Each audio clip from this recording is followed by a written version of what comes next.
What if the very sensation that makes you want to crawl out of your skin, the one you've been begging the cosmos to take away, is the only sign you'll ever need?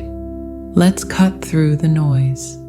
You've devoured the articles, scrolled past the poetic Instagram posts about soul recognition, and maybe even winced at those too polished YouTube gurus promising instant certainty. Yet here you are, still trembling in the shadows of doubt, wondering if this earthquake shaking your life apart is divine or delusional. I get it, because the truth isn't found in the fireworks or the synchronicities that could just as easily be coincidence dressed in spiritual glitter. The real sign, the undeniable, marrow-deep confirmation, isn't written in the stars. It's carved into the cracks of your breaking. Picture this.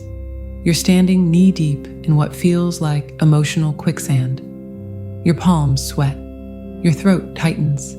Every instinct screams, run, hide, delete their number, burn the journal, move to a coastal village and become someone else. But beneath the panic, a quieter, fiercer voice whispers, stay. Feel this. This is the altar where your old self is meant to shatter. That's not anxiety, darling. That's your soul's GPS recalculating your entire existence. While soulmates hand you a warm cup of tea and say, you're safe here, your twin flame kicks down the door of your carefully constructed fortress, tosses a match on your denial, and says, burn brighter. It's not cruelty. It's cosmic surgery, and you're wide awake for every incision. No anesthesia, no gauze. Just you, your reflection in their eyes, and the terrifying realization that the monsters you've been running from were never under the bed. They were inside you. And this connection? It's the merciless, miraculous light switch. You've felt it, haven't you? That moment when your fear of abandonment isn't just triggered, it's amplified into an existential thunderstorm. When the dread isn't just, will they leave? But if they leave, will I finally have to face the void I've been outsourcing to lovers, jobs, and late-night scrolling? That's the pivot. That's the sign. Not the fear itself, but the way this connection hijacks your survival instincts and forces you to rewrite them. Other relationships ask you to grow. This one demands you evolve or implode. There's no middle ground. So no, this isn't about butterflies or telepathy. It's about the grotesque, glorious moment you choose to walk toward the emotional inferno instead of fleeing. Because something in you knows this fire isn't here to destroy you. It's here to reveal what's unburnable. And that choice, to stand in the blaze until your illusions turn to ash, is the fingerprint of the twin flame journey. It's not a feeling, it's a reckoning. Still wondering if your terror is trauma or transcendence? What if it's both, and the key lies in how you let it rewire you? Keep reading. The map is hidden in the meltdown.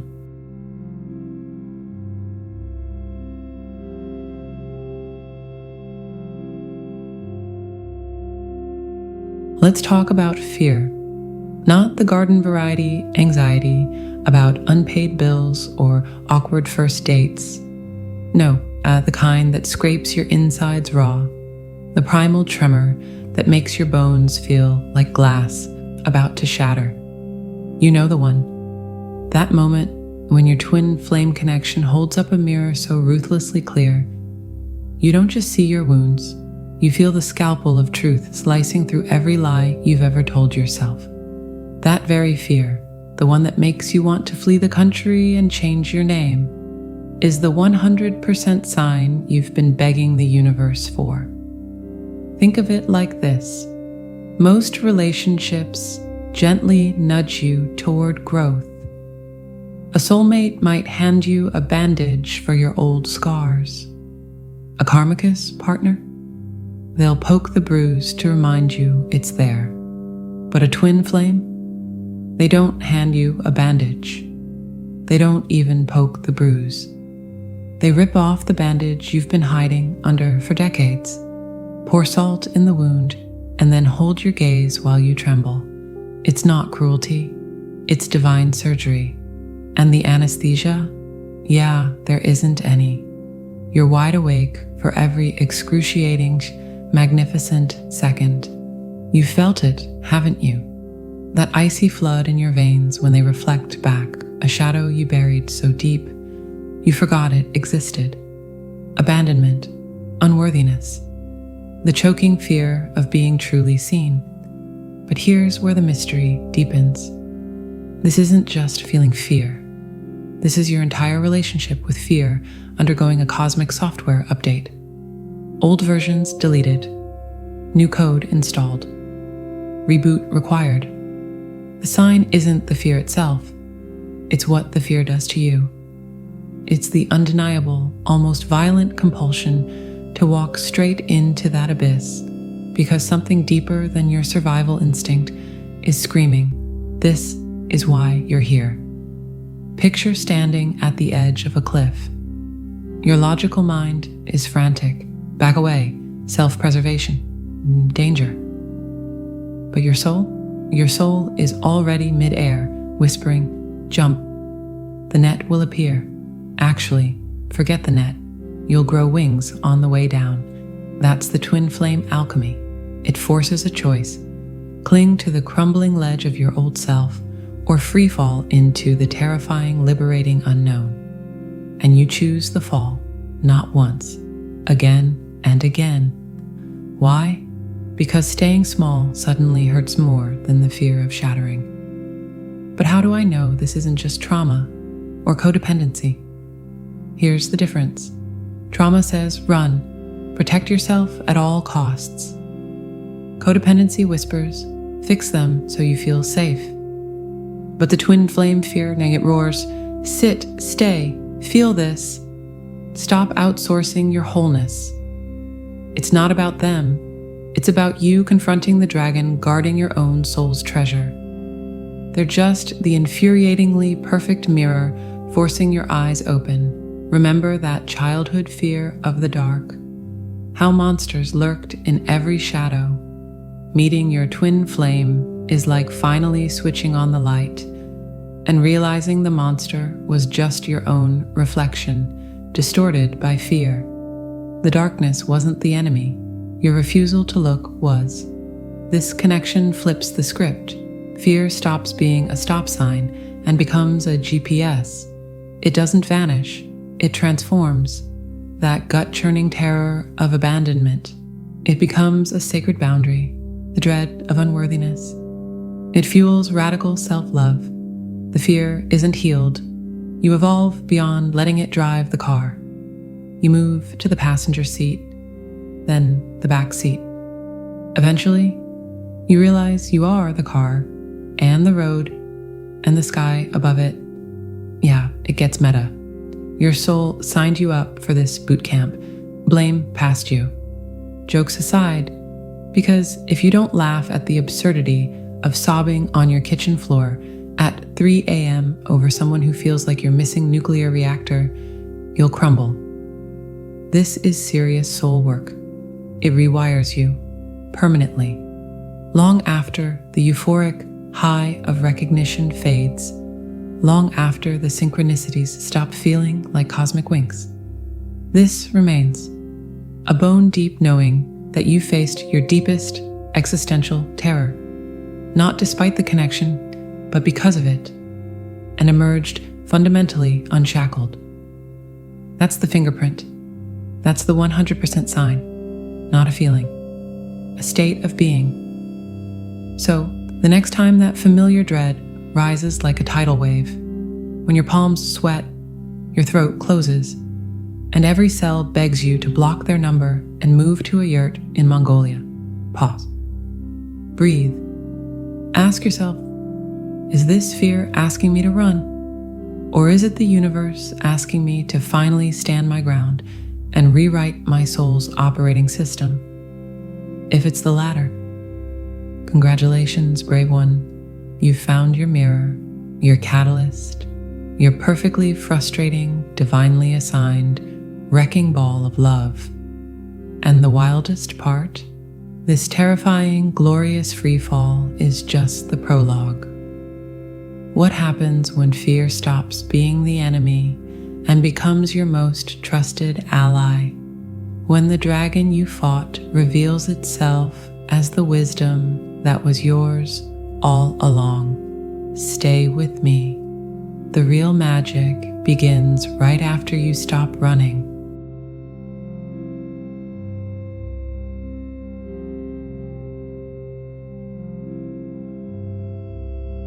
You've heard it before. Twin flames trigger your deepest wounds. But let's be real. That's like saying a hurricane is just a bit of wind. It's not just that they poke your fears. They unearth them, drag them into the light, and hold them up like a mirror you can't look away from. And here's the thing about mirrors. They don't lie. They don't sugarcoat. They show you exactly what's there. The cracks, the shadows, the parts of yourself you've been hiding since forever. So when you meet your twin flame, and suddenly every insecurity you've ever had comes screaming to the surface, they'll leave. I'm not enough. This is too intense. It's not just a test. It's an invitation to stop running, to stop pretending, to finally face what's been holding you back all this time. Because here's the secret. Fear isn't your enemy. It's your most honest teacher. Here's where most people get stuck. They think the goal is to get rid of fear, to heal it, transcend it, or release it like some kind of spiritual detox. But what if fear isn't something to be fixed? What if it's something to be understood? Your twin flame doesn't trigger fear to torture you. They trigger it because fear is the last barrier between who you are and who you're meant to be. It's not a wall, it's a doorway. And the only way through is straight into the heart of it. That fear of abandonment? It's not about them leaving. It's about you learning you'll never abandon yourself again. That terror of being unworthy. It's not about proving your worth to them. It's about finally believing it for yourself. That panic when the connection feels too intense. It's not about them being too much. It's about you realizing you've been playing small for way too long. This isn't just spiritual fluff. It's practical alchemy. Fear is the fire that burns away everything that's not real. The illusions, the masks, the stories you've been telling yourself to stay safe. And your twin flame? They're the match. So how do you know this isn't just another painful relationship? How do you know it's them, the real deal? Here's the truth. You'll know because the fear won't destroy you. It will change you. With anyone else, fear makes you run, hide, or cling. But with your twin flame, fear becomes the thing that forces you to grow. You won't just feel it. You'll move through it. You'll start making choices from love, not away from fear. You'll stop waiting for them to fix you and start realizing you were never broken to begin with. That's the sign. Not the absence of fear, but the way it transforms you. But what if I can't do it? What if the fear is too much? Then you're exactly where you need to be, because the miracle isn't in never being afraid. It's in being afraid and choosing yourself anyway.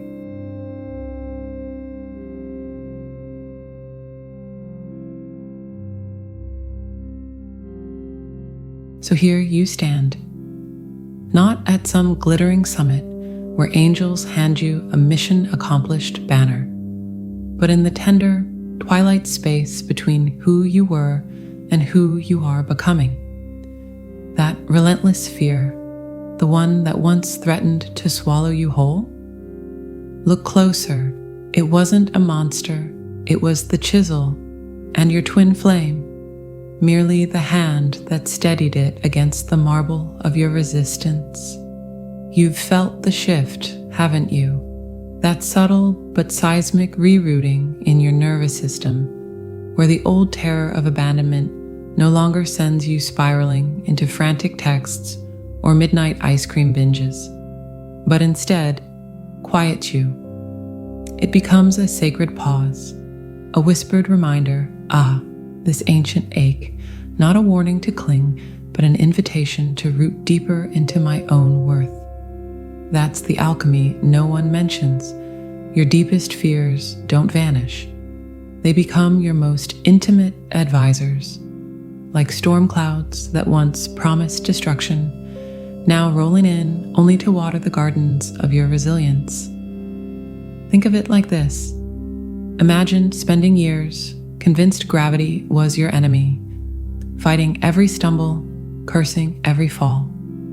Then one day, mid-plummet, you realize you're not falling, you're learning the architecture of flight. The fear wasn't gravity's cruelty.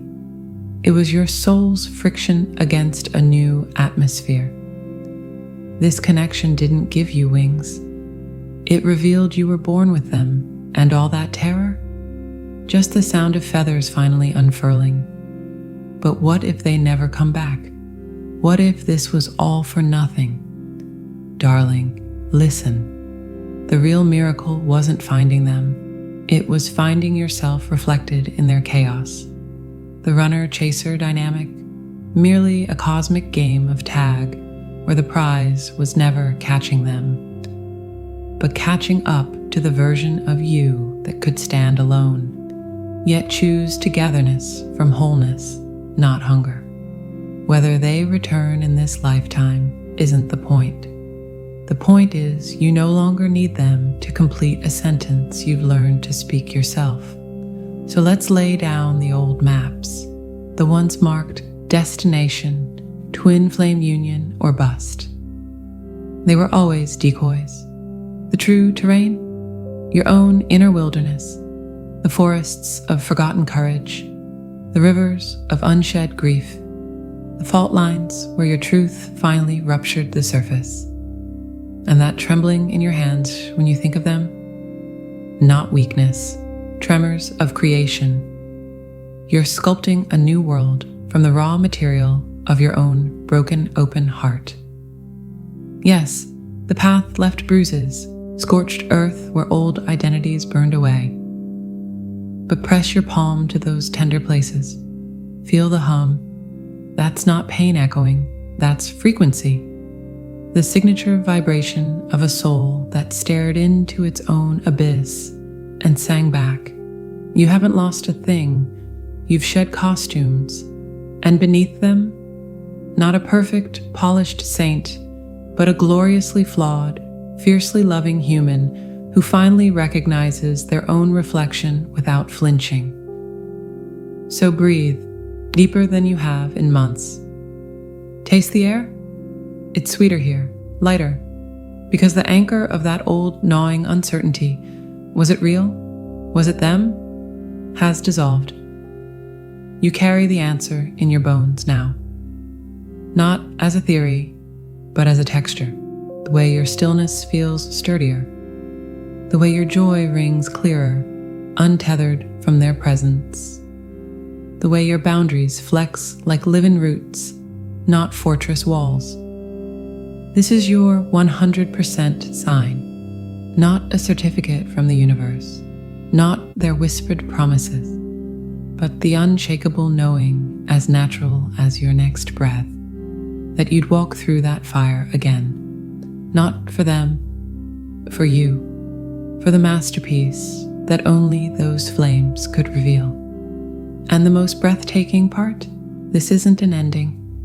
It's the first page of a story where you, not fate, not fear, not some elusive other, hold the pen, ready to write what comes next. The ink is your own liberated light.